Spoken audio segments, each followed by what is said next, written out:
So I finished reading the 5 lectures Anti-Education by Friedrich Nietzsche, and now I'd like to do a short little discussion. There's a lot of points that were made. I couldn't go over everything without taking hours and hours, but I'm going to try to make this short and concise. The last thing that was mentioned was what a true education truly would be. And that was also compared to what a true education is not. And the last lecture was very strict on true education relies on obedience to a leader, to a guide, and really that true education, what it is not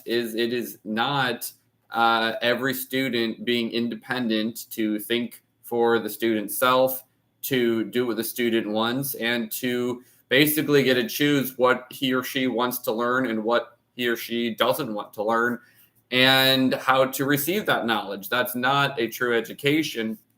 And so Friedrich Nietzsche gives this illustration of an orchestra.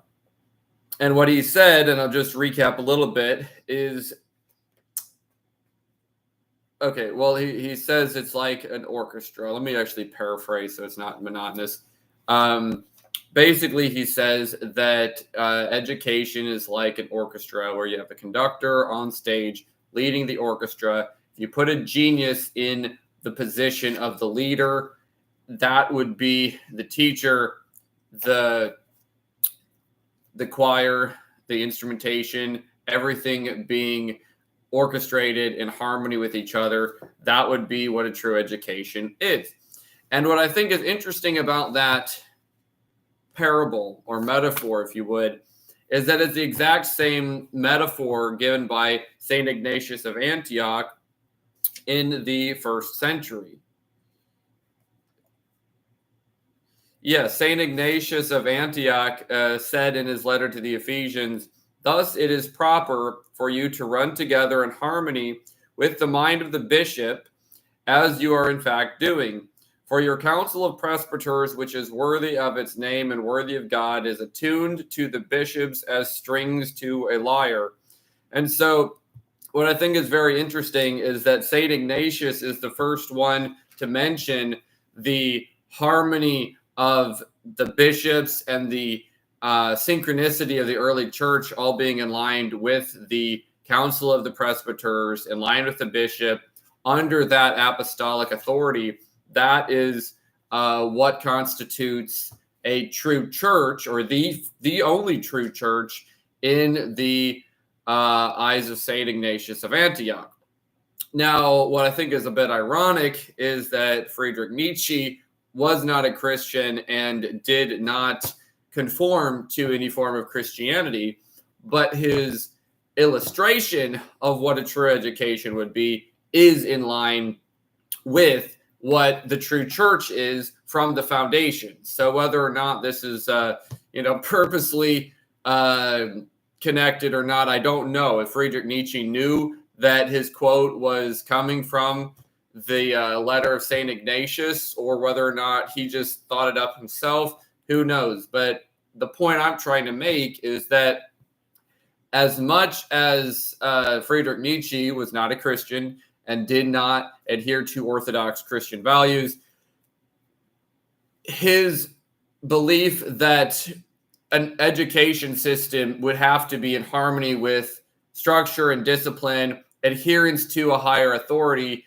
and obedience to that higher authority, like a conductor leading an orchestra on stage, or like St. Ignatius says, like the strings to a lyre are in tune.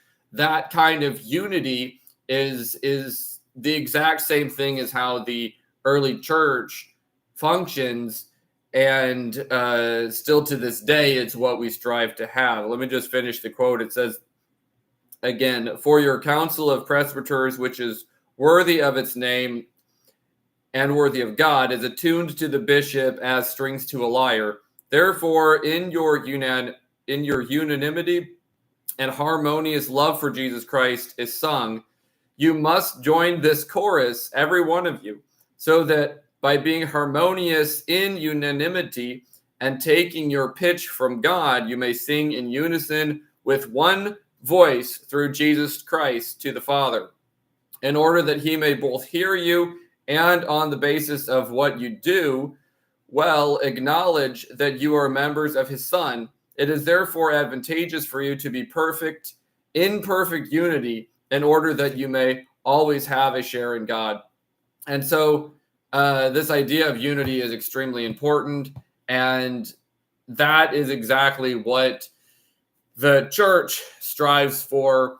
And for a true education system, to sum up what Friedrich Nietzsche's point was, is that it needs to be both obedient to the structure of the past.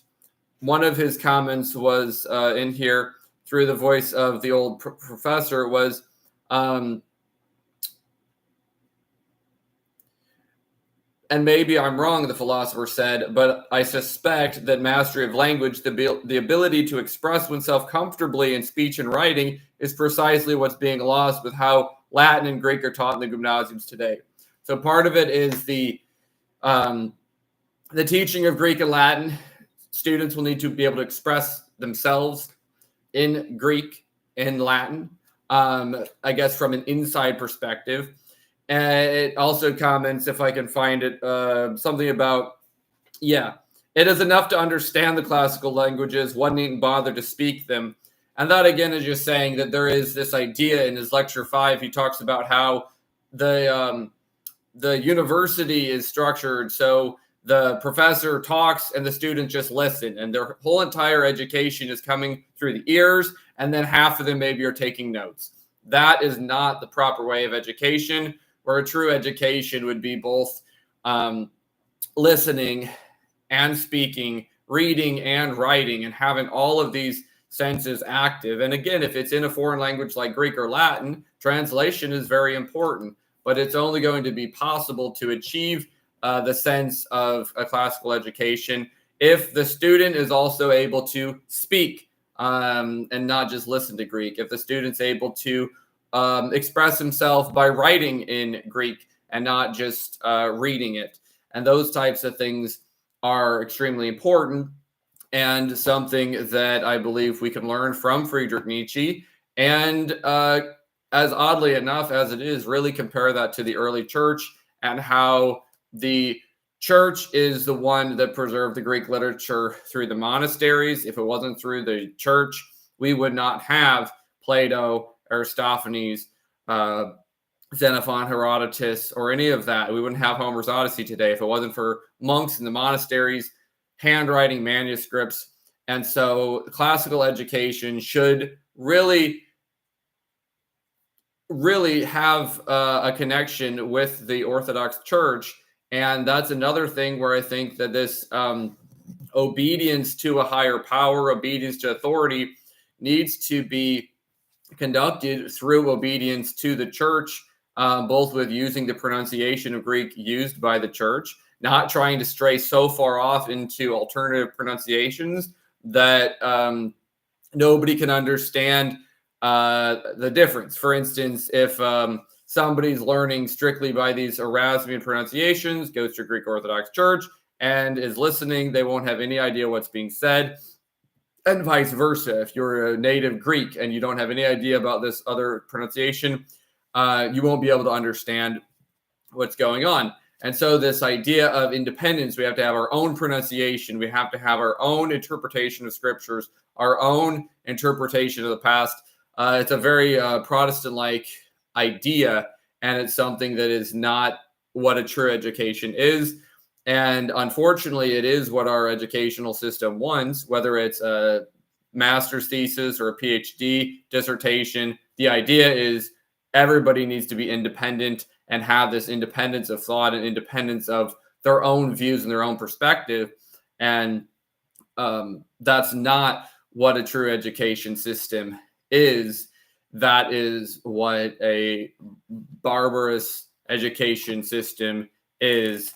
And a true education system would bring everybody into the unity of what is the truth. And that would be a true education, both in the eyes of Friedrich Nietzsche, with his illustration of the orchestra all being in harmony with the conductor, and St. Ignatius of Antioch all being in harmony with the bishop. So thank you very much. That is my short comment on the 5 lectures from Friedrich Nietzsche. There is a lot to those, and I definitely could have a lot more to say. But for now, that is my abbreviation of the past 5 hours of lecturing. Thank you very much.